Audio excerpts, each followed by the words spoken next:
네, 이렇게 소방관 3명이 순직한 경기도 평택시 공사장 화재 현장에서는 다음 주로 예정된 합동 감식에 대비해 현장 안전 진단이 이루어지고 있습니다.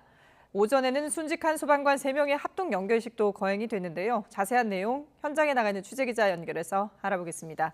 김대겸 기자. 네, 저는 경기 평택시 화재 현장에 나와 있습니다. 네, 안전 진단은 마무리됐습니까? 네, 우선 오전 9시 반부터 경기 소방재난본부 관계자와 그리고 경기 남부경찰청, 국토부 안전관리원 등 관계자들이 현장에 투입돼 안전진단을 진행하고 있습니다.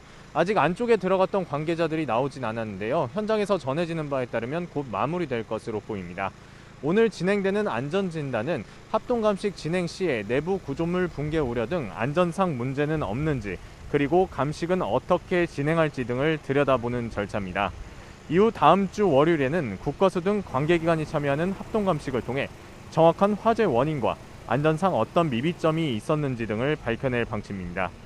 경찰은 이와 별도로 안전수칙 위반 여부와 시공사 등의 위법사항 등을 밝혀내기 위한 강제수사에 본격적으로 착수했는데요. 어제 오후 시공사와 감리업체, 하청업체 등 6개 회사 12곳을 전격 압수수색한 데 이어 해당 업체 임원 등 14명에 대해 업무상 실화 등의 혐의로 출국 금지 조치를 내렸습니다.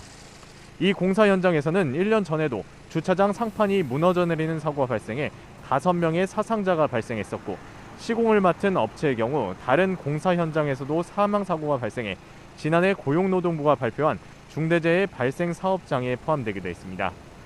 특히 1년 전 붕괴 사고 당시 공사가 약 한 달간 멈췄었는데 예정 준공일은 오는 2월로 변동이 없었던 터라 시공사가 준공 날짜를 맞추기 위해 무리하게 공사를 진행한 건 아닌지도 조사할 예정입니다.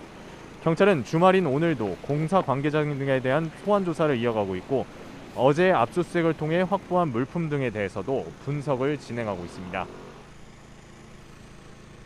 네, 앞서도 전해드렸습니다마는 오전에는 안타깝게 순직한 소방관들의 합동 연결식이 엄수가 됐죠.